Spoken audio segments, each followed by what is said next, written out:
आपल्या स्वप्नातल्या घराला सुंदरपणे सजवण्यासाठी गरज असते ती कलात्मक दृष्टीची आणि उत्कृष्ट इंटिरियरची।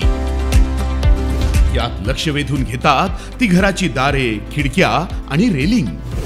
नाशिकच्या शिवाय एंटरप्राइजेस इथे हा शोध संपतो।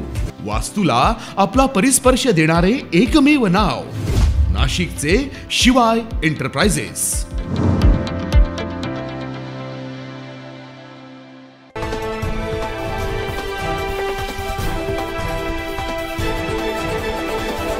नाशिक लोकसभा मतदारसंघातून शिवसेना ठाकरे गटाचे माजी जिल्हा प्रमुख विजय करंजकर यांना उमेदवारी न मिळाल्याने करंजकर मागील काही दिवसांपासून नाराज होते।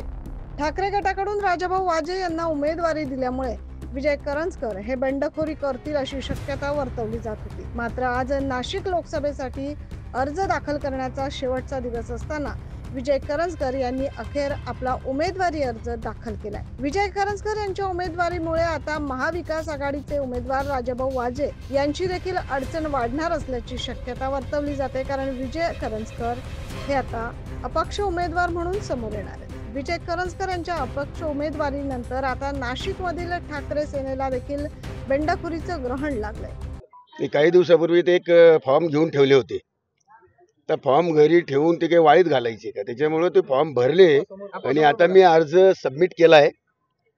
बघू, आणखी 2-3 दिवस आहे। उद्या परवा एक कार्यकर्त्यांच्या समिती एक मेळावा बैठक घेऊन त्या बैठकीमधून आपण आपला निर्णय घेऊ। आपण बंडखोरी करण्याचं कारण काय?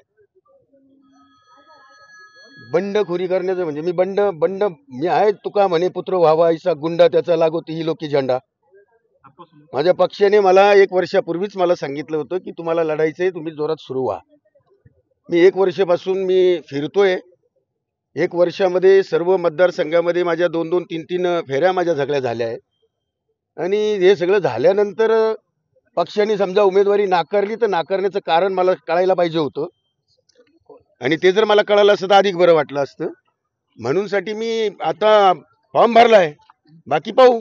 उद्धव ठाकरेंनी 2 वेळा वेळ दिली पण तुम्ही मातोश्रीवर गेले नाही असं बडगुजर म्हणाले। तुम्ही गेले नाही का, काय बोलवलं नाही, काय मला 2 नाही 3 वेळा वेळ दिली, परंतु 3ही वेळा मला बोलवलं। 2 दिवसांनी बोलवल्यानंतर मी मातोश्रीला 2 दिवसांनी माझी जायची तयारी झाली। आदल्या दिवशी रात्री मला सांगितलं गेलं की विजय उद्या नको, आणखी 2 दिवसांनी सांगतो। त्या दरम्यान खालून इकडच्या काही लोकांनी सांगितलं होतं की प्रचंड मॉब आपला मुंबईमध्ये येईल आणि गडबड होईल।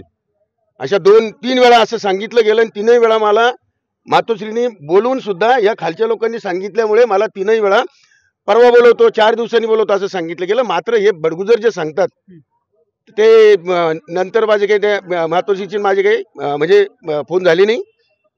त्याच्यानंतर मला वरुणजी सरदेसाई जे युवा सेनेचं काम बघतात, वरुणजींचा फोन झाला होता। मी वरुणजींना माझी खंत व्यक्त केली आहे, त्याच्यानंतर बघूया। करंजकरांची नाराजी दूर करण्यास आता ठाकरे सेनेला यश येतंय का, की विजय करंजकर हे आपली उमेदवारी कायम ठेवतील हे बघणं आता महत्त्वाचं ठरणार आहे। 9 न्यूज महाराष्ट्रासाठी प्रतिनिधी वैभव घुगे।